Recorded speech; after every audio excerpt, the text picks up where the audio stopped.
Salut à tous, la revanche des 4 terres a commencé depuis 3 épisodes. On va analyser Adrien.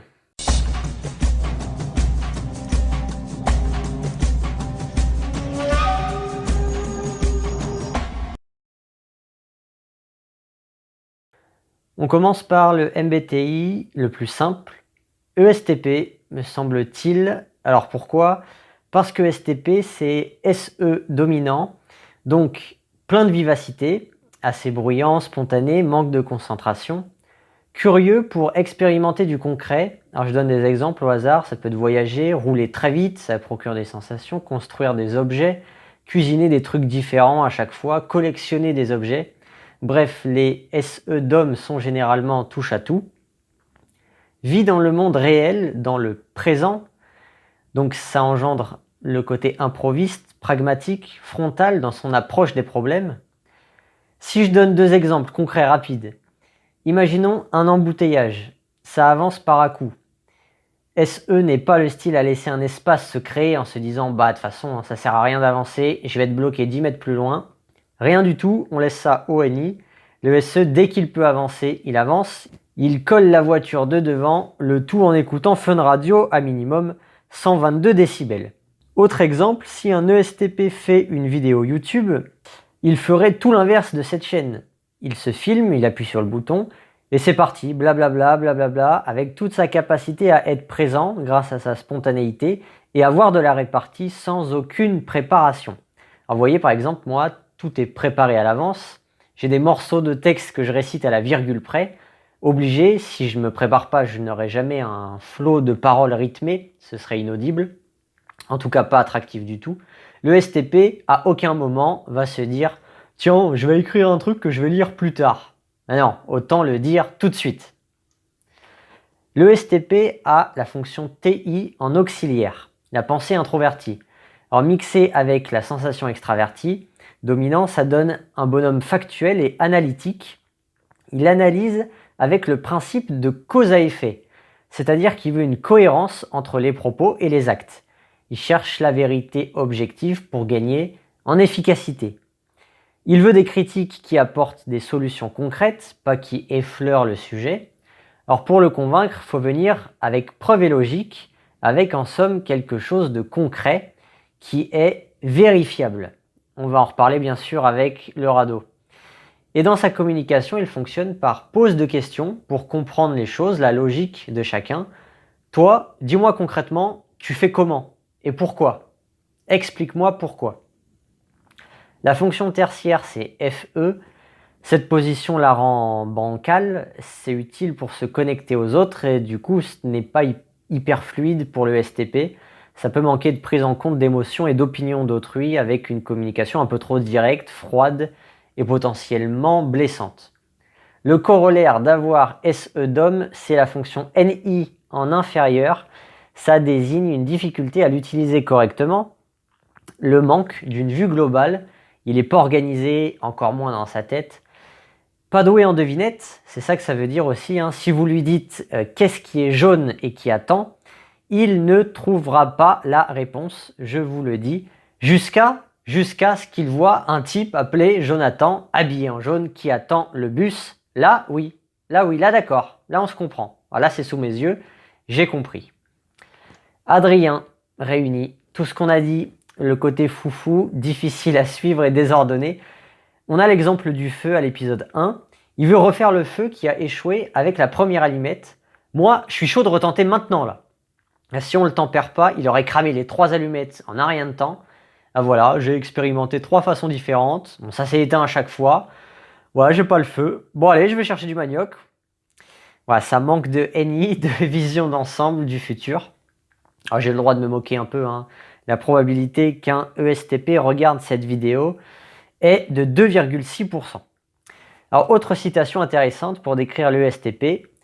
Let's go! Voilà, sans commentaire. Et la paille de coco aussi, c'est important. Dans les cocos, il y a de la paille très sec. Pour le feu, c'est très bien ça. MDR, alors le gars qui peut pas s'empêcher d'expliquer le pourquoi du comment à chaque fois qu'il fait un truc, qu'il ramasse un truc. Épisode 2, très intéressant, le débrief de cette épreuve de confort sur l'apnée. J'ai pris la corde, j'en ai vu une autre directe, j'ai pas cherché à regarder en bas. Naïs nous dit, au début de l'épreuve, il écoute pas. Sous-entendu, les consignes de Denis, il écoute pas. Alors oui, les bulletins scolaires des ESP sont bourrés de « Adrien n'écoute pas en classe, c'est un élément perturbateur. Il doit arrêter de jeter des bouts de gomme sur ses camarades. » Alors pour quelqu'un qui veut passer à l'action, c'est vrai que le moment où Denis raconte les règles, ça doit être terriblement ennuyeux. Et l'explication c'est ça, SE dominant, il n'a pas écouté et il s'est foiré. On avance, Jessica. Adrien, le problème c'est qu'il est très têtu. Et je pense que ça rejoint le fait qu'il soit difficile à convaincre. Et justement, scène intéressante sur la nourriture. Adrien prend du manioc et dit « On fait tout ce soir ». Pauline explique le rationnement et Adrien réplique « Donc tu veux que 3 personnes mangent ce soir ?» Seulement 3, il veut dire. Jérôme trouve le compromis en disant que le reste on le mangera demain matin, avant l'épreuve. Adrien nous dit « Ah, ça me convainc. Il veut encore manger demain matin. Ça c'est un très bon compromis. » Adrien, victime de la pulsion de faim de l'instant présent, souhaite tout manger sans prévision des jours à venir. On observe qu'il se met en mode question, comme ce que j'ai dit tout à l'heure. Donc tu veux que 3 personnes mangent ce soir ? On les coupe en 2. Et enfin, c'est Jérôme qui apporte l'argument et la petite vision du futur dont Adrien manque. On garde le reste pour le manger juste avant l'épreuve de demain. Et c'est pour ça qu'on ne le mange pas maintenant. Ah, d'accord. Okay. Épisode 3, on voit son portrait. C'est en Australie que j'ai eu ma révélation de vouloir faire des aventures. Je suis parti traverser le désert pour lever des fonds pour l'accès à l'eau potable des enfants au Cambodge. Alors, le tour des déserts d'Australie en vélo, tout en se filmant et en commentant, n'est-ce pas? Ça, c'est du SE. Et ajoutez-y une explication logique du pourquoi je le fais. Assaisonnez le tout avec un « Let's go !» et vous avez un ESTP tout chaud. Alors j'en parlerai plus loin, il y a également la scène surnaturelle du ukulélé, car oui, il joue du ukulélé pour manger des madeleines. C'est plus fun, mais c'est moins efficace que de l'acheter directement, je pense. Néanmoins, pour chanter en impro, ça aide d'avoir la répartie du ESTP. L'épisode 3, c'est surtout l'épisode du radeau. Il faut construire un radeau. Voilà une belle occasion de mettre l'ESTP en avant, c'est son truc de construire. Moi, j'aime bien comprendre pourquoi le flotteur il est à gauche et pourquoi on dit quelque chose. Moi, quelqu'un qui me dit sur un truc un peu scientifique, comme un radeau, on met à gauche et qu'il n'y a pas de raison, ça me suffit pas. Et on a bien vu ce qui s'est passé. Il est trop dur à convaincre. Résultat, il expérimente son idée sur la construction et seulement ensuite, grâce à l'expérience, il voit que ça ne marche pas. Voilà, c'est vérifié, ça ne marche pas. Pierre-Marie avait raison, mais sans savoir pourquoi. Moi, je sais pourquoi. Le monde concret, issu de l'expérience, apporte la preuve logique que ça ne marche pas. Cette preuve qui, pour le STP, est une condition sine qua non pour avouer l'erreur, son erreur. Comme quand il dit « Je veux que les gens soient d'accord avec moi, donc mon but c'est de les convaincre ». Il donne aux autres ce qu'il aimerait bien qu'on lui donne, des explications logiques. Après l'épreuve, il y a une anicroche avec Jérôme qui ressemble à un manque de NI, sa fonction maladroite, car en inférieur. Il est surpris de la réaction de Jérôme qui ne se sent pas écouté. La surprise vient du fait qu'il n'a pas su interpréter les attitudes de Jérôme sur le camp, alors que je suppose que c'est devinable. Bon, c'est pas sûr, je suppose. On passe à l'énéagramme. En ce qui concerne l'énéagramme, je suis un peu moins certain. Je pense quand même malgré tout que c'est un énéatype 7, l'énéatype du comique intellectuel, dixit Naïs. Parce qu'il y a des moments où il prend les événements à la rigolade. C'est la honte, je suis à koh j'ai des allumettes, je fais pas le feu. Il rigole. Quand il nous explique aussi que la boîte avec la dernière allumette dedans a brûlé dans le feu par inadvertance, il nous reste un petit bout du paquet. Il rigole encore, ça manque de rigueur et de sérieux, mais ça le fait rire. À l'épisode 2, la conclusion qu'il fait de l'épreuve. J'ai aucun problème à dire que c'est de ma faute. C'est pas grave. Il y aura plein d'autres épreuves où ce sera de votre faute. Il commence bien et il termine par une belle rationalisation. Un coup c'est ma faute, un coup ce sera la vôtre. Alors au passage, ça c'est de l'utilisation du NI, la fonction d'intuition introvertie. Il devine le futur de manière pour le coup assez simpliste et pas forcément perspicace. L'utilisation du c'est pas grave me fait penser au 7 aussi, on dirait, un refus de la souffrance. On a des exemples d'intempérance. Apparemment, il est dur à suivre, il est au four et au moulin. Et au niveau verbal également, il en dit toujours plus. Naïs nous dit « Franchement, c'est compliqué, hein. Il laisse pas me placer une, il répète. » Jérôme rajoute « Il n'est pas capable d'admettre qu'il a tort. » Adrien manifeste un caractère hautain intellectuellement parlant. Le 7, l'énéatype 7 aime ses idées et l'autosatisfaction qui en découle apparaît comme un air supérieur. Sur le plan intellectuel, hein, j'entends bien. On le perçoit ça avec le radeau, à épisode 3. Moi, quand je me suis posé rien que 2 minutes sans rien faire à faire un dessin, j'ai tout de suite compris qu'il fallait le mettre à droite. Donc c'est bête, hein, mais il faut réfléchir aussi, quoi. Et puis on a une intempérance sous forme de gloutonnerie avec l'épisode du manioc où il dit « On fait tout ce soir ». Son portrait, j'en reviens du coup maintenant, manifeste joie et optimisme. Je chante en impro partout où je vais et c'est magique. Cet instrument me donne tout, des rencontres, des sourires, des logements. Vous me mettez avec un ukulélé avec 0 € n'importe où dans le monde, je peux réussir à m'en sortir. J'aime bien enfin sa réaction vis-à-vis de l'embrouille avec Jérôme. Ça ne me pose aucun problème ce genre de tension, c'est génial, on apprend encore plus à se connaître. D'un événement a priori négatif, dans le sens désagréable, il le tourne dans sa version positive. Alors, un point intéressant entre MBTI et Ennéagramme, entre ESTP et type 7, c'est la planification. La planification, c'est la fixation de l'énéatype 7. Un élément fondamental de ce type, il n'y a pas de 7 sans planification, c'est obligatoire. Pourtant, le STP et le SFP sont des profils caractérisés par leur forte propension à vivre dans le présent avec peu de présages, de prévision de ce qui pourrait se passer. Ensuite, deuxième chose aussi, j'ai moi-même insisté sur ce point à chaque fois que je parle du 7 sur la chaîne, mais c'est vrai que quand on apprend l'énéagramme, on nous dit clairement que le 7 prend plus de plaisir à imaginer, à bâtir ses plans, que dans leur réalisation. Le plaisir, c'est avant tout mental. Le deuxième point, on commence par celui-là, c'est pas grave. Et je me demande si quand on dit ça, on ne déborde pas en fait de l'énéagramme, c'est-à-dire que la description devient plus centrée sur le 7 intuitif et délaisse le 7 sensitif. Car j'ai du mal à voir un ESTP ne pas prendre du plaisir quand il passe à l'acte, puisqu'en vertu du SE d'homme, il aime expérimenter plus que d'imaginer expérimenter. Et c'est vrai qu'à cause des corrélations fortes entre certains profils MBTI et type Ennéagramme, on peut avoir des descriptions qui font des généralités et se répandent sur la base d'une bonne majorité alors que la description ne devient plus exhaustive. Alors ce qu'il faudrait faire, c'est une liste des points communs et différences entre, par exemple, la fonction NE, intuition extravertie, décrite dans le MBTI, et le centre mental intérieur décrit dans l'Ennéagramme. Malheureusement, j'ai rien trouvé sur internet, alors là j'ai essayé de le faire moi-même.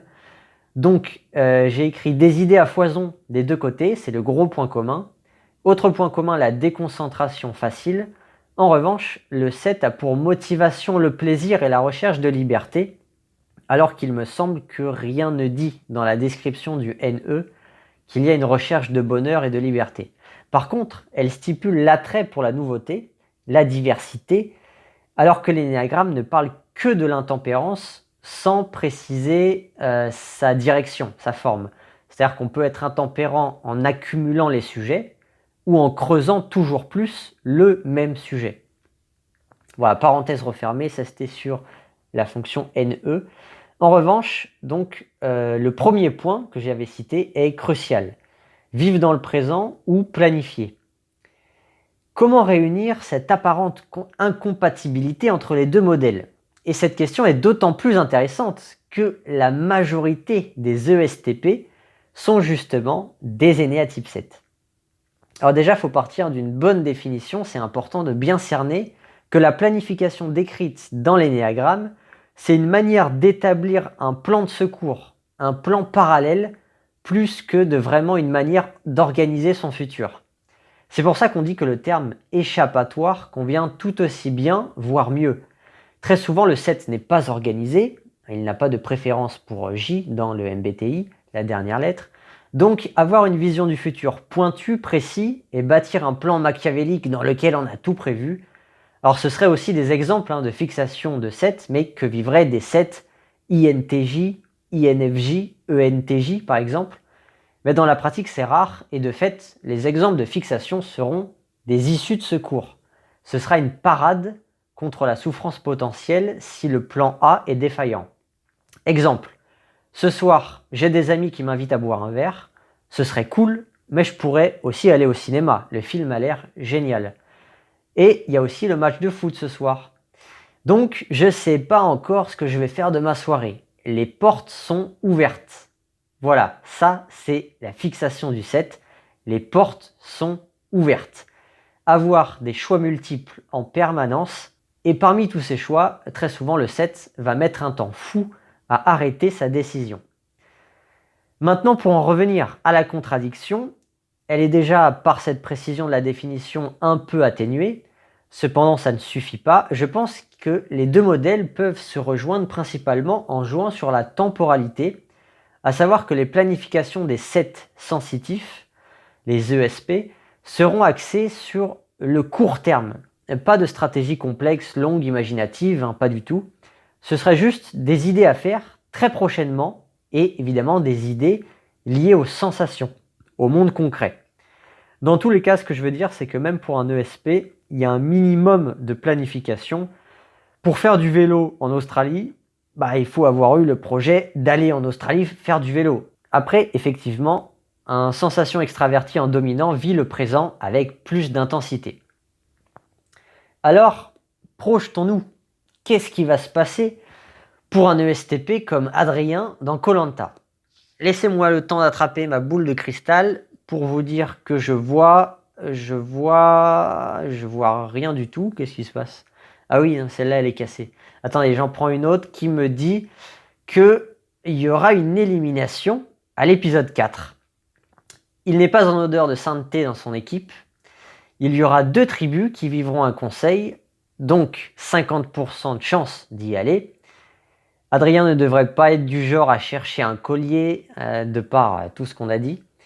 Et NI inférieur, ça veut dire des difficultés à voir les stratégies des autres se construire. Impossible donc de se sentir en danger ou de riposter. Bref, ne pas voir les choses venir, c'est pénalisant dans koh Lanta. Enfin, attention, argument du roublard, on a déjà vu son portrait. Et ça n'a l'air de rien, mais c'est un putain d'argument. Donc, élimination d'Adrien et discours d'éliminé. J'ai pas compris. Ah, je l'ai pas vu venir celle-là. Ils sont pas logiques de m'éliminer. Je vois pas ce que j'ai fait de mal. Après, j'ai bien kiffé, c'était top. Maintenant, on rentre. Let's go! Ensuite, on aura les justificatifs de tout le monde. Bien sûr, le justif de vote de Naïs passera en tout dernier. Adrien, je vote contre toi, tu as trop la confiance, tu as trop la tchatche, tu as trop le boulard, tu es fada, t'es un comique, il te manquait que le nez de clown et tu faisais rire les poissons aussi. Tu te prends pour je sais pas quoi, mais en fait t'es dégain. Allez, ciao. Fin de l'histoire. Allez, moi aussi je vous dis ciao. Kenavo. Non, Maratane.